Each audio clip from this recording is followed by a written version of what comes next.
السلام علیکم ورحمۃ اللہ وبرکاتہ۔ باب العلم انواریہ ایجوکیشنل سوسائٹی اور مولانا سید عبد الواسع حسینی بخاری چشتی المعروف Aman Ullah Noorani, director of Jamia Anwaria Hyderabad India کے زیر اہتمام تفسیر مظہری کی دروس کا سلسلہ جاری ہے۔ آج ہم انشاءاللہ تعالی سورہ انفال کی ابتدائی 5 آیتوں میں سے کچھ جو بچی ہوئی تفسیر ہے اس کو ملاحظہ کریں گے۔ اللہ تبارک و تعالیٰ سے دعا ہے کہ ہماری اس کوشش کو قبول فرمائے اور سننے اور سنانے والے دونوں کے لیے اس کو نفع بخش بنائے۔ نمبر 7، انہی کے لیے اپنے رب کے پاس عزت و کرامت اور بلند درجات ہیں۔ اسی قول کے مثل اللہ تعالیٰ کا یہ ارشاد بھی ہے، تلک الرسل فضلنا بعضهم علی بعض، ہم نے بعض رسولوں کو بعض پر فضیلت دی ہے۔ عطا نے کہا ہے کہ اس سے مراد جنت کے درجات ہیں جن پر وہ اپنے اعمال کے سبب فائز ہوں گے، یعنی جن درجوں پر ہم اپنے اعمال کے سبب سے پہنچیں گے۔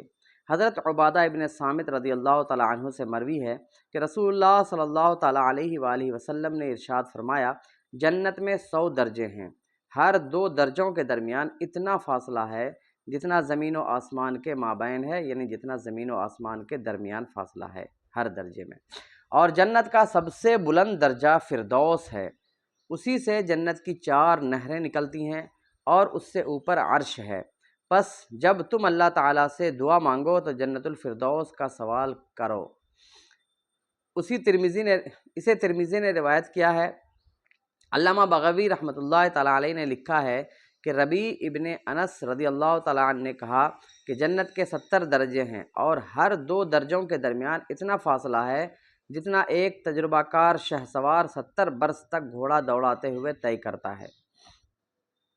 یعنی 70 سال میں اگر گھوڑے کو کنٹینیو دوڑایا جائے اور وہ شہسوار، وہ گھوڑ سوار جو ہو، وہ تجربہ کار ہو، تو 70 سال میں وہ وہاں پہنچے۔ اور یہ 70 کا لفظ بھی جو ہے وہ کوئی حتمی اور یقینی نہیں ہوتا ہے، بلکہ عرب کے زبان میں 70 کا لفظ استعمال اس وقت کیا جاتا ہے جبکہ کسی بھی چیز کی زیادتی اور کثرت بتائی جائے۔ اور جوان سے سستی یا گناہ ہوا، اور جو ان سے سستی یا گناہ ہوا اس کی بخشش ہے اور باعزت روزی ہے۔ اللہ تعالیٰ نے جنت میں ان کے لیے ایسی نعمتیں تیار کر رکھی ہیں جنہیں نہ تو کسی آنکھ نے دیکھا ہے، نہ ان کے بارے میں کسی کان نے سنا اور نہ ہی کسی دل میں ان کا خیال تک آیا، اور یہ نعمتیں ہمیشہ باقی رہیں گی، کبھی ختم نہیں ہوں گی۔ نمبر 8، جس طرح آپ کو آپ کا رب نکال لایا آپ کے اس گھر سے جو مدینہ طیبہ میں تھا حق کے ساتھ، یا بیت سے مراد مدینہ طیبہ ہے کیونکہ یہ آپ کی ہجرت گاہ ہے، اور مسکن ہونے کی وجہ سے آپ صلی اللہ تعالیٰ علیہ وآلہ وسلم کے ساتھ ایسے ہی مختص تھا، ایسے ہی خاص تھا۔ یعنی مسکن مطلب آپ کی جگہ ہونے کی وجہ سے، آپ کا گھر ہونے کی وجہ سے آپ صلی اللہ تعالیٰ علیہ وآلہ وسلم کے ساتھ ایسے ہی مختص اور خاص تھا جیسے گھر اپنے مالک کے ساتھ مختص اور خاص ہوتا ہے۔ بالحق اخرجہ کے متعلق ہے، یا اخرجہ سے اس کا تعلق ہے۔ یہ کچھ باتیں بیچ بیچ میں عربی گرامر کے اعتبار سے آئیں گی تو ان کو سرسری میں ہی دیکھ لیں گے انشاءاللہ، کیونکہ عربی گرامر وہی سمجھ سکتے ہیں جو جانتے ہوں، اور جو نہیں جانتے ہیں ان کو سمجھانا بہت مشکل ہو جائے گا یہاں پر، کیونکہ اچانک یہ باتیں آئیں گی تو بہت زیادہ اس کے لیے سیکھنا پڑتا ہے، اور جو لوگ جانتے ہیں ان کے لیے تشریح کی بھی ضرورت نہیں پڑے گی، یہ ایسی باتیں ہوتی ہیں۔ یعنی میدان بدر میں کفار کے ساتھ جنگ لڑنے کے لیے اللہ تعالیٰ نے آپ کو اپنی خاص حکمت اور مصلحت کے تحت نکالا۔ قول باری تعالیٰ، اللہ تعالیٰ کا فرمان کما اخرجک، یا تو مبتدا محذوف کی خبر ہے، مفہوم یہ ہے کہ مال غنیمت کا اللہ تعالیٰ اور اس کے رسول صلی اللہ تعالیٰ علیہ وسلم کے لیے ہونا، مال غنیمت کا اللہ تعالیٰ اور اس کے رسول صلی اللہ تعالیٰ علیہ وآلہ وسلم کے لیے ہونا، رسول اللہ صلی اللہ تعالیٰ علیہ وآلہ وسلم کا مال غنیمت لوگوں کے درمیان برابر تقسیم کرنا، اور اس پر جنگجو نوجوانوں کا اپنی ناپسندیدگی کا اظہار کرنا، ظاہر کرنا، ایسے ہی ہے جیسے اللہ تعالیٰ نے آپ کو جنگ کے لیے اپنے گھر سے باہر نکالا اور بعض لوگوں نے اس پر ناپسندیدگی کا اظہار کیا۔ یعنی جس طرح آپ کو اللہ تبارک و تعالیٰ نے جنگ کے لیے باہر نکالا گھر سے، لیکن کچھ لوگ تھے جن کو یہ جنگ پسند نہیں تھی، ان کی ناپسندیدگی سے جیسے کچھ فرق نہیں پڑا، اسی طرح سے بعض جنگجو نوجوان جنہوں نے مال غنیمت کی تقسیم پر جو اپنی ناپسندیدگی کا اظہار کیا، اس سے بھی کچھ فرق نہیں پڑتا ہے، نہیں پڑے گا۔ یا یہ فعل مقدر کے مصدر کی صفت ہے، یعنی مال غنیمت میں اللہ تعالیٰ اور رسول مکرم صلی اللہ تعالیٰ علیہ وآلہ وسلم کا حق اسی طرح ثابت ہے جیسا کہ اللہ تعالیٰ کا آپ کو آپ کے گھر سے نکالنا ثابت ہے، اگرچہ یہ اسے ناپسند ہی کیوں نہ کریں۔ مبرد نے اسی طرح کہا ہے، مبرد ایک نحوی کا نام ہے، اور بعض نے کہا ہے کہ تقدیر کلام اسی طرح ہے، یعنی اصل کلام مقدر کلام جو ہے وہ اس طرح ہے کہ آپ مال غنیمت کی تقسیم میں اللہ تعالیٰ کا حکم بجا لائیں، اگرچہ یہ اسے ناپسند کریں، جیسا کہ آپ نے جنگ کے لیے گھر سے نکالنے میں اللہ تعالیٰ کے حکم پر عمل کیا تھا۔ واقعہ غزوہ بدر۔ اب ہم غزوہ بدر کا واقعہ دیکھ لیتے ہیں، اور یہ اسلام اور کفر کی پہلی جنگ تھی جو مدینہ کے قریب بدر کے میدان پر لڑی گئی۔ مدینہ طیبہ سے حضور اکرم صلی اللہ تعالیٰ علیہ وآلہ وسلم کے باہر تشریف لانے کا سبب یہ بنا کہ آپ صلی اللہ تعالیٰ علیہ وآلہ وسلم نے سفیان ابن حرب کے بارے یہ سنا کہ وہ 1000 اونٹوں پر مشتمل قافلہ لے کر شام سے واپس آ رہا ہے، یعنی ایسا قافلہ جس کے اندر 1000 اونٹ ہیں، یعنی اونٹ پر مطلب اونٹ سوار ہیں، لوگ بھی ہیں اس میں، اور اس قافلے میں قریش کا انتہائی قیمتی سامان موجود ہے۔ مکہ مکرمہ میں کوئی قریشی مرد یا عورت ایسی نہیں رہی جس کے پاس ایک مثقال یا اس سے کچھ زائد ہو۔ مثقال یہ ایک وزن ہے سونے کا، سونا ہوتا ہے، اور اس کا وزن ہوتا ہے 4 گرام 374 ملی گرام۔ تو کوئی بھی مکہ مکرمہ میں کوئی قریشی مرد یا عورت ایسا نہیں بچا تھا جس کے پاس ایک مثقال یا اس سے کچھ زیادہ ہو، یعنی اس سے کم ہی تھا، اور پھر اس نے تجارت کے لیے اس قافلے میں نہ بھیجا ہو، یعنی جتنا بھی تھا ایک مثقال بھی تھا، اس نے اس مال کو تجارت کے لیے قافلے میں بھیج دیا تھا۔ بس کہا جاتا ہے کہ اس قافلے میں 50,000 دینار تھے اور اس میں 70 افراد شامل تھے، اور یہ ابن عقبہ اور ابن عابد نے ذکر کیا ہے۔ علامہ بغوی رحمۃ اللہ تعالیٰ علیہ نے ذکر کیا ہے کہ حضرت ابن عباس رضی اللہ تعالیٰ عنہ، حضرت ابن زبیر رضی اللہ تعالیٰ عنہ، محمد ابن اسحاق اور سدی رحمۃ اللہ تعالیٰ علیہ نے نقل کیا ہے کہ ابو سفیان شام سے واپس آیا تو اس کے ساتھ کبار قریش میں سے 40 شہ سوار تھے، یعنی قریش کے بڑے بڑے لوگوں میں سے 40 افراد ایسے تھے، جن میں عمرو ابن عاص، مخرمہ ابن نوفل زہری بھی تھے۔ تو رسول اللہ صلی اللہ تعالیٰ علیہ وآلہ وسلم نے اپنے ساتھ باہر نکلنے کی لوگوں کو دعوت دی اور فرمایا، یہ قریش کا قافلہ ہے، اس میں ان کا قیمتی مال و متاع ہے، پس تم نکلو، شاید اللہ تعالیٰ تمہیں اس سے مال غنیمت عطا فرما دے۔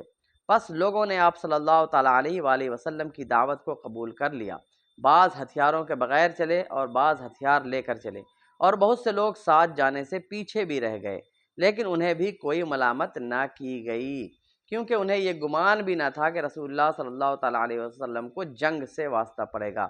آپ صلی اللہ تعالیٰ علیہ وسلم اس لیے نکلے تھے باہر کہ مدینے کے راستے سے وہ لوگ شام سے واپس ہوتے تھے، اور اس بات کا خوف تھا کہ چونکہ لشکر بڑا آ رہا ہے تو کہیں ایسا نہ ہو کہ وہ ہم پر حملہ کر دیں، تو اگر کوئی ہم پر حملہ کرے تو اس سے پہلے ہمیں تیار رہنا چاہیے کہ ہم اس کے حملے کا دفاع کر سکیں، اپنے آپ کو بچا سکیں، اپنے بال بچوں کو بچا سکیں اور ان کو جواب دے سکیں۔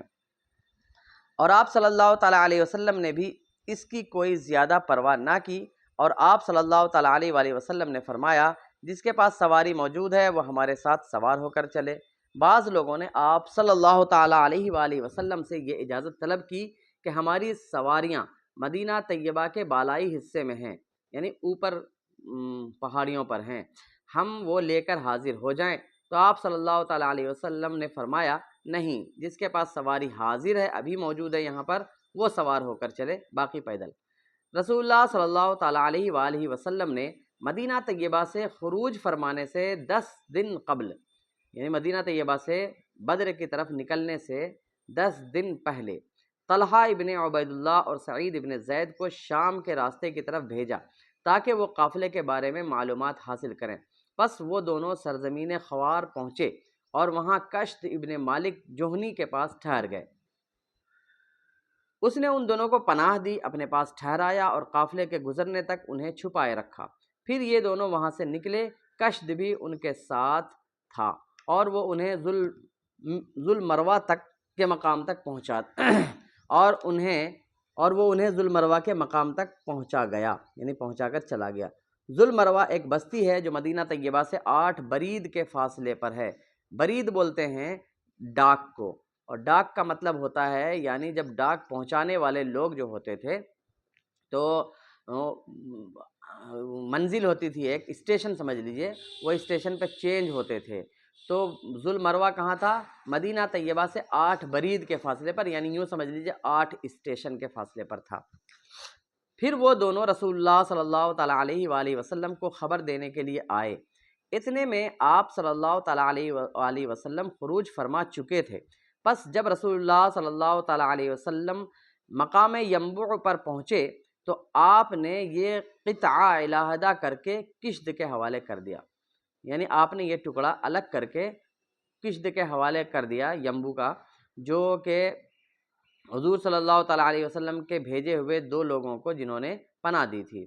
ینبوع مکہ مکرمہ اور مدینہ طیبہ کے درمیان ایک بڑا قصبہ ہے، اور یہ آج بھی موجود ہے۔ اس نے عرض کی، یا رسول اللہ صلی اللہ تعالیٰ علیہ وسلم، میں بوڑھا ہوں، آپ یہ جگہ میرے بھتیجے کا نام کر دیجئے۔ پس آپ صلی اللہ تعالیٰ علیہ وآلہ وسلم نے ایسا ہی کر دیا۔ پھر عبد الرحمن ابن سعد ابن زرارہ نے اس سے یہ جگہ خرید لی۔ اسے عمر ابن شیبہ نے روایت کیا ہے۔ مقام زرقاء پر بنی حزام کا ایک آدمی ابو سفیان سے آ ملا، اور اس نے اسے اطلاع دی کہ رسول اللہ صلی اللہ تعالیٰ علیہ وآلہ وسلم قافلے کی واپسی کا انتظار فرما رہے ہیں۔ پس ابو سفیان اور اس کے ساتھی ڈرتے ڈرتے گھات لگانے کے لیے باہر نکلے۔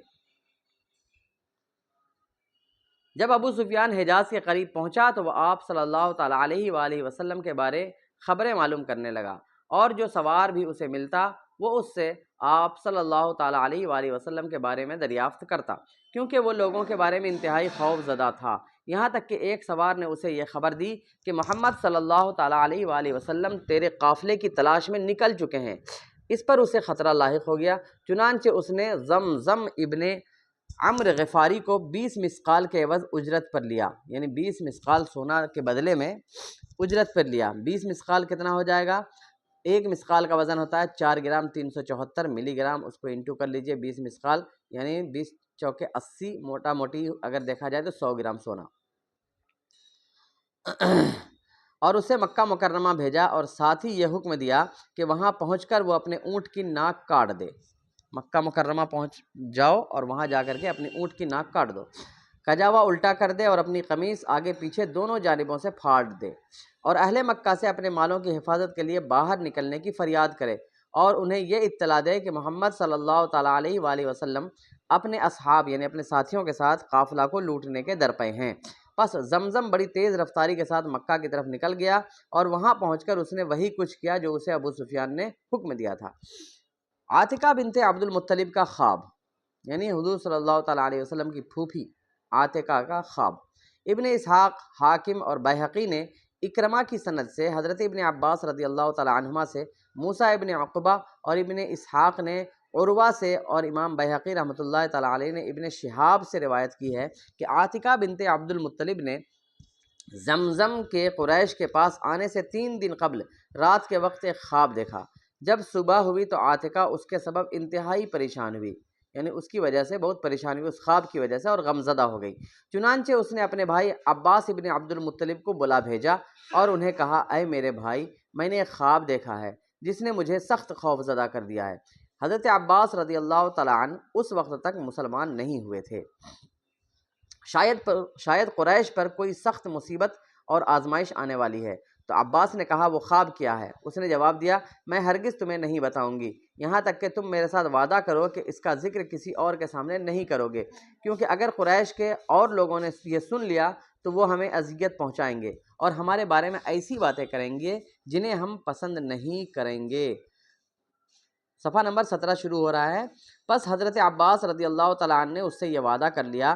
پھر اس نے خواب بیان کیا کہ میں نے دیکھا کہ ایک آدمی اونٹ پر سوار ہو کر آیا، اور وادی کے اوپر پہنچ کر اس نے انتہائی بلند آواز سے چیخ کر کہا، اے غدارو، 3 دن کے اندر اندر اپنی قتل گاہوں کی جانب چلو۔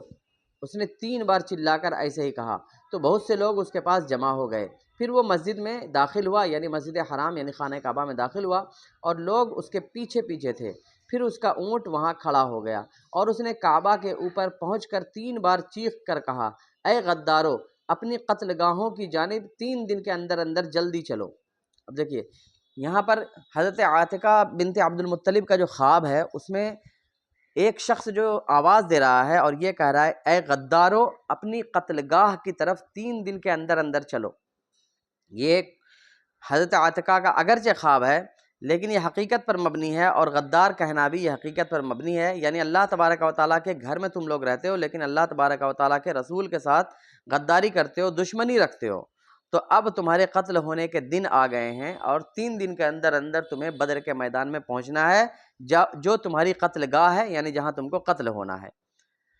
پھر وہ اپنے اونٹ کو جبل ابو قبیس کے اوپر لے کر آیا۔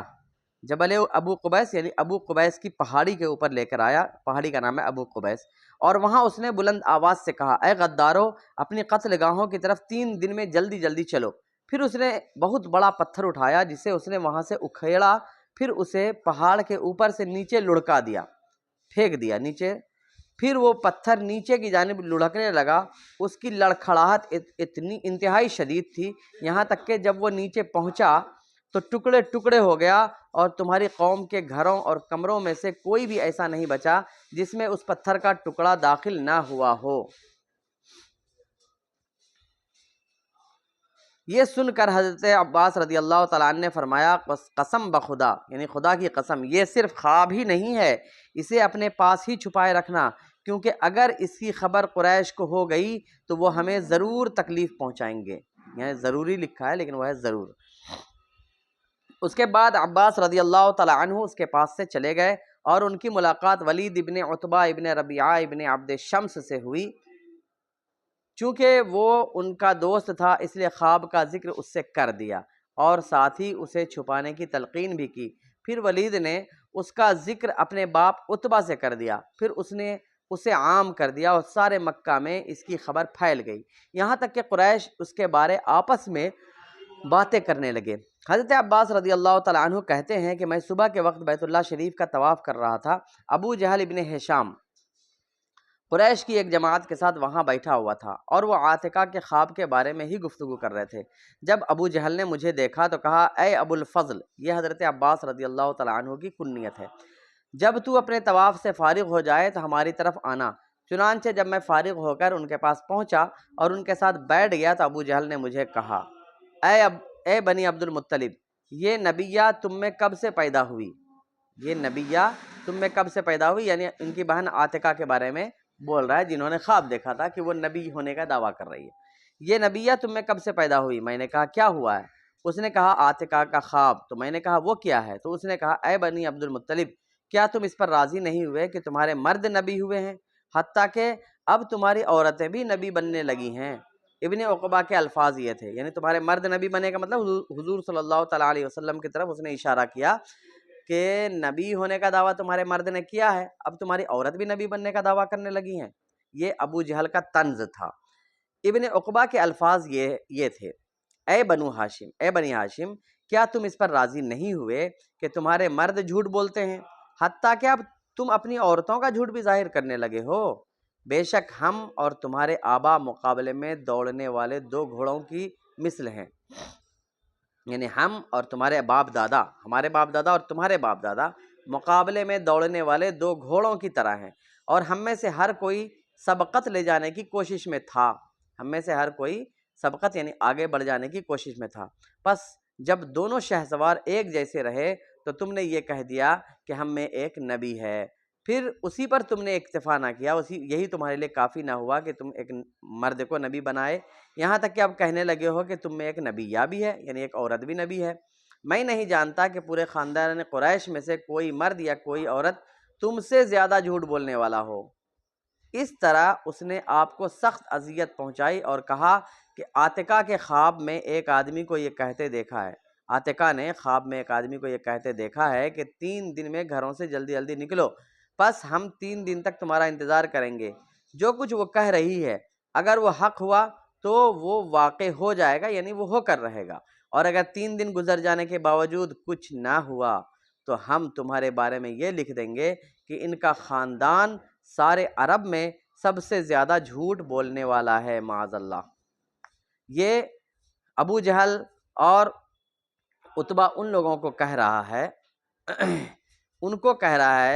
ابن عقبہ ان کو کہہ رہا ہے جو رسول اللہ صلی اللہ تعالیٰ علیہ وسلم کے خاندان سے اگرچہ ہیں لیکن ابھی تک مسلمان نہیں ہوئے تھے۔ حضرت عباس رضی اللہ تعالیٰ عنہ نے فرمایا قسم بخدا میرے پاس اس کے کثیر جوابات تھے، خدا کی قسم میرے پاس اس کے بہت سے جوابات تھے، مگر میں نے کوئی جواب نہ دیا اور سرے سے اس کا انکار کر دیا کہ عاتقہ نے کوئی شے دیکھی ہے۔ اور ابو عقبہ کی روایت میں یہ ہے کہ حضرت عباس رضی اللہ تعالیٰ عنہ نے ابو جہل سے یہ کہا کیا تو باز نہیں آئے گا؟ عباس رضی اللہ تعالیٰ عنہ نے ابو جہل سے یہ کہا کیا تو باز نہیں آئے گا حالانکہ تو جھوٹا ہے اور تیرا خاندان جھوٹ بولنے والا ہے؟ تو وہاں موجود لوگوں نے آپ سے یہ کہا اے ابو الفضل، یعنی اے عباس، حضرت ابو الفضل ان کی کنیت ہے، تم تو جاہل نہ تھے نہ ہی اس طرح احمق تھے، یعنی معاذ اللہ بیوقوف تھے۔ ابن عابد کی روایت بھی اسی طرح ہے، بلکہ اس میں ایک تہمت فاحشہ کا مزید ذکر بھی ہے، یعنی ایک تہمت کا بھی ذکر ہے، یعنی سمجھ لیجئے بہت گندی بات کا ان کی طرف کی نسبت کی گئی۔ بعد ازاں حضرت عباس رضی اللہ تعالیٰ عنہ کی ملاقات عاتقہ سے ہوئی، اس کے بعد حضرت عاتقہ اور حضرت عباس کی آپس میں پھر ملاقات ہوئی، دونوں بھائی بہن کی، تو آپ نے اپنی بات اس فاسق آدمی کے افشا کرنے پر شدید دکھ اور رنج تھا، تو آپ کو اپنی بات اس فاسق آدمی کے افشا کرنے پر شدید دکھ اور رنج تھا، یعنی حضرت عباس نے جو بتا دیا تھا عتبہ کو اس کا دکھ تھا۔ حضرت عباس رضی اللہ تعالیٰ عنہ کہتے ہیں کہ جب شام ہوئی تو خاندان بنی عبد المطلب کی تمام عورتیں میرے پاس آئیں اور آ کر کہا اس خبیث فاسق کو تم نے خود موقع دیا ہے کہ پہلے اس نے تمہارے مردوں کے بارے میں غلط زبان استعمال کی، پھر تمہاری عورتوں کے بارے میں بد زبانی کرنے لگا ہے، اور تم صرف سنتے ہی رہے۔ جو کچھ تم نے سنا ہے اس سے بڑھ کر تمہارے لیے کوئی شے نہیں ہوگی۔ تو میں نے انہیں جواب دیا خدا کی قسم یہ تو میں نے کر دیا ہے کہ جو کچھ میں نے سنا ہے اس سے بڑھ کر میرے لیے اس کے پاس کچھ نہ تھا، لیکن خدا کی قسم اب میں اس کے در پہ رہوں گا، پیچھے رہوں گا۔ اگر اس نے دوبارہ ایسی حرکت کی تو میں تم تمام کی جانب سے اسے کافی ہوں گا، یعنی میں تم لوگوں کی طرف سے اکیلے ہی کافی ہوں گا۔ آپ فرماتے ہیں کہ میں نے عاتقہ کے خواب کے تیسرے دن صبح کی اس حال میں کہ میرا غصہ شدید اور تازہ تھا، تیسرا دن تھا خواب کا اور غصہ ایک دم غصے سے میں بھرا ہوا تھا، اور میں یہ سوچ رہا تھا کہ مجھ سے ایسا موقع ضائع ہو گیا ہے جسے پانا میں پسند کرتا ہوں۔ چنانچہ میں مسجد میں داخل ہوا اور وہاں ابو جہل کو دیکھ لیا۔ خدا کی قسم میں اس ارادے سے اس کی طرف چل پڑا کہ میں اس سے کچھ تعرض کروں، یعنی کچھ جھگڑا کروں، تاکہ وہ دوبارہ کچھ کہے جو اس نے پہلے کہا تھا، اور پھر میں اس پر جھپٹ پڑوں۔ لیکن ابو جہل بڑا تیز، چالاک، قوی، زبان دراز اور تیز نظر آدمی تھا۔ وہ خوف زدہ ہو کر، وہ ڈر کر بڑی تیزی سے مسجد کے دروازے سے باہر نکل گیا۔ وہ سمجھ گیا کہ میرے دل میں کیا تھا۔ میں نے اپنے دل میں کہا کہ اس پر اللہ کی لعنت ہو، اس نے مجھ سے ڈرتے ہوئے ایسا کیا ہے کہ میں بھی اسے گالیاں دوں گا۔ لیکن امر واقعہ یہ تھا کہ اس نے وہ آواز سن لی جو میں نے ابھی تک نہیں سنی تھی، یعنی کہ زمزم ابن عمر بطن وادی میں اپنے اونٹ پر کھڑے ہو کر چیخ چیخ کر پکار رہا ہے، اس حال میں کہ اس نے اونٹ کی ناک کاٹ دی ہے، کجاوے کو اوندھا کر دیا ہے۔ کجاوا اس کو کہا جاتا ہے جو اونٹ کے اوپر رکھا جاتا ہے، جس پر بیٹھتے ہیں، اور اپنی قمیص بھی پھاڑ رکھی ہے، اور یہ کہہ رہا ہے اے گروہ قریش، اے آل لوئی ابن غالب، اپنے سامان سے لدے ہوئے اونٹوں کے پاس پہنچو، ان کی خبر لو، تمہارا مال ابو سفیان کے پاس ہے، محمد صلی اللہ تعالیٰ علیہ وآلہ وسلم اور ان کے ساتھی اسے لوٹنے کا ارادہ رکھتے ہیں، میں تو خیال نہیں کرتا کہ تم اسے پالو گے۔ المدد، المدد، یعنی قافلے کی مدد کے لیے بلا تاخیر فوراً پہنچو، بغیر کسی دیری کے۔ خدا کی قسم میں نہیں دیکھ رہا کہ تم اسے پالو گے۔ پس یہ آواز سن کر قریش بہت زیادہ خوف زدہ ہو گئے اور عاتقہ کے خواب سے ڈرنے لگے۔ اور دوسرا معاملہ یہ کہ وہ تجارت کا سامان جو حضرت ابو سفیان لے کر کے آ رہے تھے، اس میں قریش کے تقریباً تمام لوگوں کی پونجی لگی ہوئی تھی، اور کسی کے پاس کچھ بچا بھی نہیں تھا۔ بس حقیقتاً یہ آواز تھی جس نے ابو جہل کو مجھ سے دور بھگا دیا تھا۔ یہ حضرت عباس رضی اللہ تعالیٰ عنہ کہہ رہے ہیں کہ یہی آواز تھی جس نے ابو جہل کو مجھ سے دور بھگا دیا، اور پھر میں نے بھی اس کا پیچھا نہیں کیا۔ اس پر عاتکہ نے یہ شعر کہے: الم تکن رویا بحق وجاءکم بتصدیقها قل من القوم حارب فقلت ولم اکذب کذبت وانما یکذبنا بالصدق من هو کاذب۔ کیا خواب سچا نہیں تھا اور اس کی تصدیق کے لیے قافلے کا ایک آدمی شکست خوردہ ہو کر بھاگتے ہوئے آ گیا ہے۔ پس میں نے، یعنی میرے خواب کی سچائی کو بیان کرنے کے لیے قافلے کا ایک آدمی ہار کر بھاگتے ہوئے آ گیا ہے۔ پس میں نے جو کہا اس میں جھوٹ نہیں بولا، تو نے مجھے جھوٹا کہا اور خود جھوٹ بولنے والا ہمارے سچ کی تکذیب کرتا ہے۔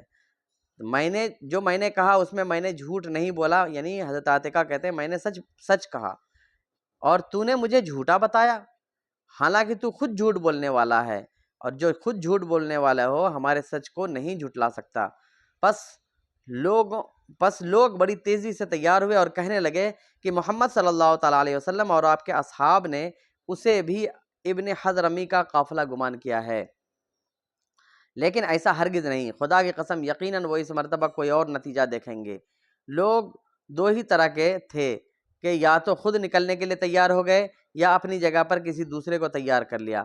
پس اس طرح ان کی تیاری 2-3 دن میں مکمل ہو گئی، اور ان میں سے طاقتور لوگوں نے کمزور لوگوں کی معاونت اور مدد کی، اور انہوں نے ایسے تمام لوگوں کو نکلنے پر مجبور کیا جن کے بارے میں انہیں یہ گمان تھا کہ یہ محمد صلی اللہ تعالیٰ علیہ وسلم اور آپ کے اصحاب صلی اللہ تعالیٰ علیہ وسلم کے دوست ہیں۔ یعنی نکالا ان کو جن کی کسی نہ کسی طرح سے حضور صلی اللہ تعالیٰ علیہ وسلم یا ان کے اصحاب رضی اللہ تعالیٰ عنہم سے کسی طرح کی دوستی تھی، یا جن کے اسلام لانے کے بارے میں انہیں معلوم ہوا، یا جن کا تعلق خاندان بنی ہاشم سے تھا، ایسے لوگوں کو۔ چنانچہ عباس ابن عبد المطلب، نوفل ابن حارث، طالب اور عقیل ابن ابو طالب کی معیت میں دوسرے افراد بھی روانہ ہو گئے۔ طالب اور عقیل یہ ابو طالب کے لڑکے ہیں، یعنی حضرت علی رضی اللہ تعالیٰ عنہم کے بھائی۔ ابو لہب کے سوا قریش میں سے کوئی آدمی بھی پیچھے نہ رہا، ابو لہب صرف یہاں رہ گیا، یا تو خود نکلا یا اپنی جگہ پر کوئی اور آدمی بھیج دیا، یعنی سب۔ لیکن ابو لہب نے خود جانے اور اپنا نائب بھیجنے سے انکار کر دیا، اور یہ روایت بھی ہے کہ اس نے اپنی جگہ پر عاص ابن ہشام ابن مغیرہ کو بھیجا تھا، اور اس عاص نے بعد میں اسلام بھی قبول کر لیا تھا۔ ابو لہب کی طرف سے عاص ابن ہشام پر 4000 درہم سودی قرضہ تھا۔ ابو لہب کی طرف سے عاص پر 4000 درہم سودی قرضہ تھا، اور وہ بڑھتا رہتا تھا۔ بس اسی قرضے کے عوض اس نے اسے اجرت پر لے لیا تاکہ اسے اپنا نائب بنا کر لوگوں کے ساتھ بھیج دے۔ چنانچہ وہ اس کی جانب سے چلا گیا۔ ابو لہب کے پیچھے رہنے کا سبب فقط عاتکہ کا خواب تھا، کیونکہ وہ کہا کرتا تھا کہ عاتکہ کے خواب نے ہاتھوں کو پکڑ لیا ہے۔ امیہ ابن خلف، عتبہ ابن شیبہ، زمعہ ابن اسود، عمیر ابن وہب اور حکیم ابن حزام وغیرہ نے حبل نامی بت کے پاس جا کر تیروں سے فال نکالی، تو فال میں جانے سے روکنے والا تیر نکلا، یعنی فال میں نکلا کیا؟ نہ جاؤ، یہ نکلا۔ یہ تمام مکہ مکرمہ میں ہی رہنے پر ڈٹ گئے، لیکن ابو جہل نے انہیں مجبور کر کے ان کے عزم کو توڑ ڈالا، اور وہ لوگ پھر چلے گئے۔ جب امیہ ابن خلف نے لوگوں کے ساتھ نہ جانے کا ارادہ کیا، یہ انتہائی بھاری بھرکم جسم رکھنے والا بوڑھا آدمی تھا، تو یہ عقبہ ابن ابو معیط کے پاس آیا۔ وہ اس وقت اپنی قوم کے افراد کے درمیان مسجد میں، یعنی مسجد حرام میں بیٹھا ہوا تھا۔ سامنے انگیٹھی پڑی تھی، یعنی ٹھنڈی کا زمانہ رہا ہوگا، اور وہ یہ کچھ آگ رکھا ہوا تھا، اس میں آگ روشن تھی۔ اس نے انگیٹھی اٹھا کر امیہ کے سامنے رکھی اور ساتھ ہی کہا: اے ابو علی، تو عورتوں میں سے ہے۔ امیہ نے اسے کہا: اللہ تیرا برا کرے، تو نے بہت بری بات کہی ہے۔ پھر وہ تیار ہوا اور لوگوں کے ساتھ نکل پڑا۔ ابن اسحاق وغیرہ نے لکھا ہے کہ جب یہ تیاری کر چکے اور سفر کے لیے پختہ ارادہ کر لیا اور اپنی طاقتور اور کمزور سواریوں پر سوار ہو گئے اور اپنے ساتھ باندیاں اور طبلے بھی لے لیے، تو پھر انہیں یہ خیال آیا کہ بنی بکر ابن عبد منات ابن کنانہ کے ساتھ تو ان کی عداوت اور دشمنی ہے، اور یہ خطرہ ہے کہ وہ ہمارے پیچھے ہمارے گھروں پر حملہ آور نہ ہو جائیں۔ بس قریب تھا کہ وہ سفر پر جانے کی رائے بدل دیتے۔ اسی دوران ابلیس سراقہ ابن مالک کنانی کی صورت میں ان کے سامنے آ گیا۔ حضرت سراقہ کے شکل میں ابلیس آ گیا۔ اور سراقہ ابن مالک بنو کنانہ کے سرداروں میں سے تھا، تو اس نے آ کر کہا میں تمہارے لیے ضامن ہوں کہ بنو کنانہ تمہارے پیچھے کوئی ایسی حرکت کریں جو تمہارے لیے ناپسندیدہ اور تکلیف دہ ہو۔ یعنی ابلیس اس لیے کیونکہ حضرت سراقہ نے بعد میں اس کی تکذیب کی تھی کہ میں نہیں گیا تھا۔ چنانچہ اس کے بعد 950 جنگجو افراد پر مشتمل لشکر وہاں سے نکل کھڑا ہوا، اور بعض نے کہا ہے کہ اس 950 جنگجو افراد پر مشتمل، اور بعض نے کہا ہے کہ اس لشکر کی تعداد 1000 تھی۔ ان کے پاس 200 گھوڑے اور 400 زرہیں تھیں، اور بنی عدی کے سوا قریش کا کوئی خاندان بھی پیچھے نہ رہا، صرف بنو عدی والے جو تھے وہ پیچھے رہ گئے۔ بنو عدی میں سے کوئی بھی ان کے ساتھ نہیں نکلا تھا۔ انشاءاللہ تعالی 19ویں صفحے کے ہی لاسٹ سے اگلی نشست ہوگی۔ السلام علیکم ورحمۃ اللہ وبرکاتہ۔